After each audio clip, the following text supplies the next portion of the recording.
Hi, guys. One of the books that you were able to pick for the book report for the last 9 weeks was Nims Island. And I'm going to let you in on a little secret. I actually have never read Nims Island myself. Don't tell Mrs. Williams. So I decided, as my chapter book to read with you, I'm going to read Nims Island. So this one's by Wendy Orr, and it's illustrated by Carrie Miller. And I will go ahead and do chapter by chapter.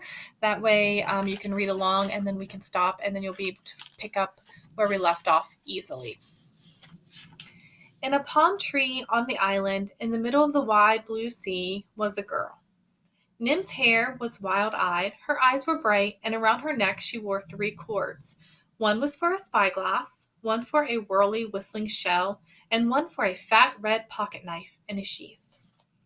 With a spyglass at her eye, she watched her father's boat. It sailed out through the reef to the deeper dark ocean, and Jack turned to wave, and Nim waved back, though she knew he couldn't see.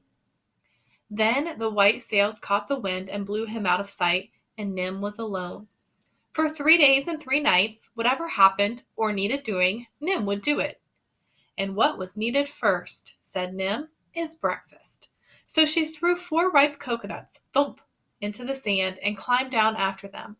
Then she whistled her shell, 2 long shrill notes that carried far out to the reef where the sea lions were fishing. Selkie popped her head up above the water. She had a fish in her mouth, but she swallowed it fast and dived towards the beach. And from a rock by the hut, Fred came scuttling. Fred was an iguana, spiky as a dragon, with a cheerful snub nose. He twined round Nim's feet in a prickly hug.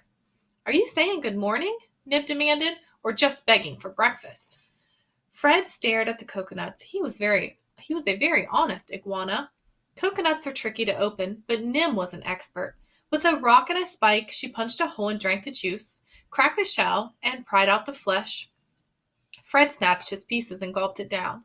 Marine iguanas don't eat coconuts, but no one had ever told Fred. Now Selkie was flopping up the beach to greet them. Well, come in too, Nim shouted, and dived off the rocks. Selkie twisted and shot up underneath, gliding Nim through the waves, thumping over, ducking under. Nim clung tight till she was half sea lion and half girl, and all of her was part ocean. Then Selkie and Fred went to sunbake on the rock, and Nim went back to the hut. She poured a mug of water from her favorite blue bottle, brushed her teeth above a clump of grass that needed the spit, and started her chores. There were lots to do today because she was doing some of Jack's as well as her own.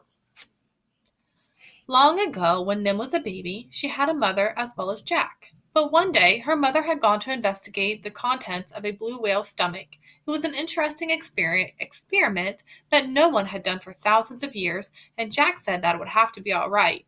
It should have been safe, until the Tropo tourists came to make a filming of it, shouting and racing their huge pink and purple boat around Nim's mother and the whale. When Jack told them to stop, they made rude signs and bumped their boats against the whale's nose. The whale panicked and dived so deep that no one ever knew where or when he came back up again. Nim's mother never came back up at all. So Jack packed his baby into his boat and sailed around and round the world, just in case Nim's mother came back up out of the ocean somewhere else and didn't know where to find them. Then one day, when the baby had grown into a very little girl, he'd found this island. It was the most beautiful island in the whole world. It had white shell beaches, pale gold sand, and tumbled black rocks where they spray through rainbows into the sky. It had a fiery mountain with green rainforests on the high slopes and grasslands at the bottom. There was a pool of fresh water to drink and a waterfall to slide down, and in a hidden hollow where the grasslands met the white shell beaches there was a place for a hut. And around it all, so that only the smallest boats could weave their way through, was a maze of reef curving from the black rocks on one side to the white cliffs on the other. Jack sailed back to his city for the very last time. He filled up the boat with his plants for a garden and supplies for science, and he landed on the island to build a home for just him and his daughter, because he knew now that Nim's mother had stayed down at the bottom of the sea. Like a mermaid, Nim thought. He built a hut of driftwood, logs, and good strong branches with a palm-thatched roof and a hard dirt floor. He put up a satellite dish and a solar panel to charge the batteries for a flashlight, a cell phone, and a laptop computer. He made sleeping mats stuffed with rustling palm fronds, a table and two stools, a desk, bookcases, and shelves for his science stuff, coconut shell bowls, and seashell plates. He dug a vegetable garden in the rich soil at the Fire Mountain's base and planted avocados, bananas, lettuce, oranges, pineapples, strawberries, sweet potatoes, and tomatoes, and bamboo for making pipes and useful things. Then he went on being a scientist, and when Nim got older, she helped him. They read what the barometer said, measured how much rain fell every day, and how strong the winds were, how high the high tides reached, and how low the low tides fell. And then they marked the measurements on a clean white chart with a dark blue marker. They studied the plants that grew on the island and the animals that lived there. They put blue bands on the birds' legs and wrote down the numbers so Jack could remember the birds' birthdays and who their mothers and fathers were. Nim remembered anyway. Sometimes Jack wrote articles about the weather and the plants and animals and emailed them to science magazines and universities, and sometimes people emailed him with questions to answer. He would tell them about tropical storms and iguanas and seaweed, but he would never tell them where the island was in case the Tropo tourists ever found it, because Jack hated the Tropo tourists worse than sea snakes or scorpions. Only the supply ship, which came once a year to bring them books and paper, flour and yeast, nails and cloth, and the other things they couldn't make themselves, knew where they lived. It was too big to weave its way through the reef, so Jack and Nim always sailed out to meet it, and the ship's captain never saw how beautiful the island was.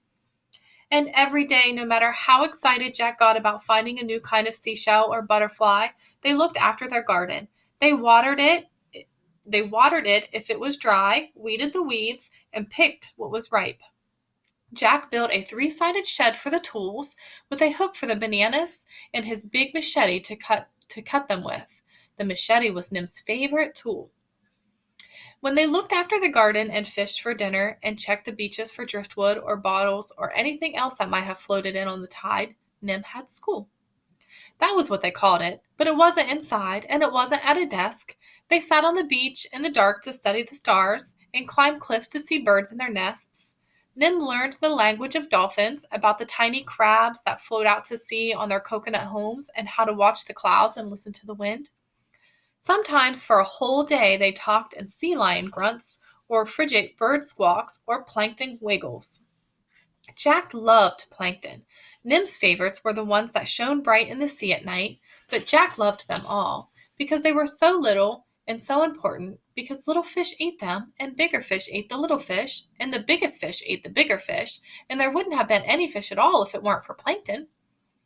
But Nim liked animals, that you could see and have fun with, so when Jack had said he was going sailing for 3 days to collect plankton, Nim had decided to stay home.